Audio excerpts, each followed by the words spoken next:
ಎಷ್ಟೋ ವರ್ಷಗಳಿಂದ ಪುದೀನವನ್ನು ನಮ್ಮ ಆರೋಗ್ಯದ ರಕ್ಷಣೆಗಾಗಿ ಬಳಕೆ ಮಾಡಲಾಗುತ್ತಾ ಇದೆ. ಇದನ್ನು ಆಹಾರ, ಚಹಾ, ಜ್ಯೂಸ್, ಸಲಾಡ್ಗಳಿಗಾಗಿ ಬಳಕೆ ಮಾಡಲಾಗುತ್ತಾ ಇದೆ. ಇದು ರುಚಿ ಹೆಚ್ಚುವುದು ಮಾತ್ರವಲ್ಲದೆ ಒಳ್ಳೆಯ ಸುವಾಸನೆಯನ್ನು ನೀಡುತ್ತದೆ. ಇಂದಿನ ದಿನಗಳಲ್ಲಿ ಪುದೀನವನ್ನು ಹಲವಾರು ರೀತಿಯ ಟೂತ್ ಪೇಸ್ಟ್ಗಳು ಬಳಸಲಾಗುತ್ತಾ ಇದೆ. ಇದರಲ್ಲಿ ಕೀಟಾಣು ವಿರುದ್ಧ ಹೋರಾಡುವ ಗುಣವಿದ್ದು ಬಾಯಿಯ ಆರೋಗ್ಯವನ್ನು ಕಾಪಾಡುತ್ತದೆ.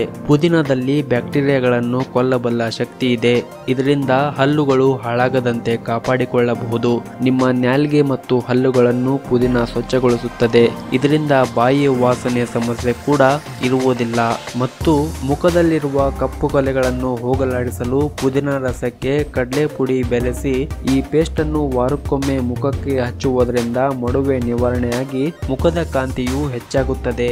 ಮತ್ತು ಯಾರಿಗೆ ಶೀತ ಮತ್ತು ಕೆಮ್ಮು ಪದೇ ಪದೇ ಕಾಡುತ್ತಾ ಇರುತ್ತದೆಯೋ ಅಂತವರಿಗೆ ಪುದೀನ ಒಳ್ಳೆಯ ಮನೆಮದ್ದು ಆಗಿದೆ. ಹೌದು, ಪುದೀನದಲ್ಲಿ ಆಂಟಿ ಬ್ಯಾಕ್ಟೀರಿಯಾ ಗುಣಗಳಿರುವುದರಿಂದ ಶೀತ ಮತ್ತು ಕೆಮ್ಮು ಬೇಗನೆ ನಿವಾರಣೆಯಾಗುತ್ತದೆ.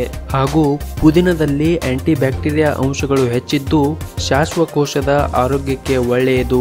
ಶ್ವಾಸಕೋಶಕ್ಕೆ ಅಗತ್ಯವಾಗಿರುವ ಪೌಷ್ಟಿಕಾಂಶಗಳನ್ನು ಒದಗಿಸಿ ಪ್ರತಿಕೂಲ ಪರಿಣಾಮಗಳನ್ನು ತಡೆಯುವಲ್ಲಿ ಪ್ರಮುಖ ಪಾತ್ರವನ್ನು ವಹಿಸುತ್ತದೆ. ಮತ್ತು ಪುದೀನವು ಕಣ್ಣಿನ ಆರೋಗ್ಯಕ್ಕೆ ತುಂಬಾ ಒಳ್ಳೆಯದು. ಹೌದು, ಇದರಲ್ಲಿ ವಿಟಮಿನ್ ಎ ಮತ್ತು ಬೀಟಾ ಕ್ಯಾರೋಟಿನ್ ಅಂಶವಿದ್ದು ಪುದೀನ ಸೇವನೆ ಕಣ್ಣಿನ ಆರೋಗ್ಯಕ್ಕೆ ತುಂಬಾ ಒಳ್ಳೆಯದು. ನೋಡಿದ್ರಲ್ಲ ಫ್ರೆಂಡ್ಸ್, ಪುದೀನ ಎಲ್ಲೆಡೆ ಸುಲಭವಾಗಿ ಸಿಗುವ ಸೊಪ್ಪು. ಇದನ್ನು ಆಗಾಗ ಬಳಸುತ್ತಾ ಇದ್ದರೆ ಅನೇಕ ಆರೋಗ್ಯ ಸಮಸ್ಯೆಗಳನ್ನು ಸುಲಭವಾಗಿ ಹೋಗಲಾಡಿಸಬಹುದು. ಈ ವಿಡಿಯೋದಲ್ಲಿ ತಿಳಿಸಿರುವ ಮಾಹಿತಿ ನಿಮಗೆ ಇಷ್ಟವಾದರೆ ಈ ವಿಡಿಯೋನ ಲೈಕ್ ಮಾಡಿ ಹಾಗೂ ತಪ್ಪದೇ ನಿಮ್ಮ ವಾಟ್ಸಪ್ ಗ್ರೂಪಿನಲ್ಲಿ ಶೇರ್ ಮಾಡಿ. ಧನ್ಯವಾದಗಳು.